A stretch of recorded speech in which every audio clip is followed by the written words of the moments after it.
Ben ritrovati dalla redazione. Trieste come il Far West, doppio accoltellamento in pieno centro. Un operaio edile è stato punito dal racket dell'edilizia e accoltellato in piazza San Giacomo al Polpaccio. Uno straniero invece è stato colpito con un coltello all'addome in piazza Perugino ed è stato ricoverato in condizioni gravissime.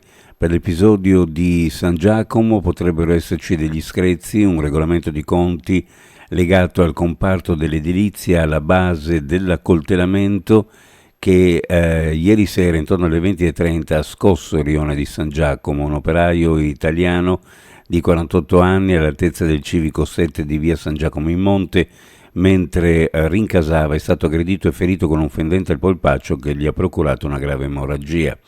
In serata alle 22 l'altro fatto di cronaca in piazza Perugino, un uomo di nazionalità straniera sconosciuto è stato coltellato all'addome da persone ignote, ha riportato un'emorragia massiva addominale, è stato soccorso ed iniziato il tamponamento del personale dell'esercito che era presente sul posto. È arrivata un'ambulanza in codice rosso assieme all'automedica con numerose pattuglie della polizia e dei carabinieri.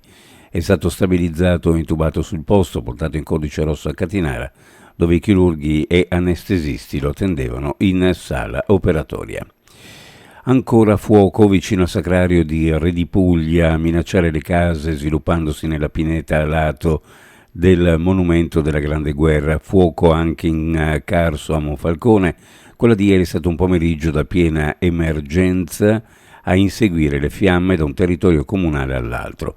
A Fogliano alcuni residenti sono stati invitati a lasciare le loro abitazioni. In un caso l'evacuazione è stata tassativa. Traffico in tilt ieri a Trieste in via Alfonso Valerio, zona università per lo scontro tra un autobus della linea 51 della Trieste Trasporti e un'automobile. Sul posto i sanitari del 118 che hanno trasferito una persona ferita in maniera non grave all'ospedale di Cattinara e la polizia locale che ha istituito il senso unico alternato del traffico. Fatta saltare in aria la ciminiera dell'ex inceneritore di Giarizzole a Trieste. Appena prima delle 18 di ieri, il sindaco Roberto Di Piazza ha premuto il bottone che ha dato il via all'esplosione di circa 7 kg di dinamite e alla conseguente caduta della ciminiera alta quasi 50 metri. Lì dal 1972, anno della costruzione dell'ex inceneritore, chiuso il 31 dicembre del 1999, in quanto in Italia era entrata in vigore una legge che prevedeva la chiusura di tutti gli impianti nazionali che non producevano energia elettrica dopo la combustione dei rifiuti.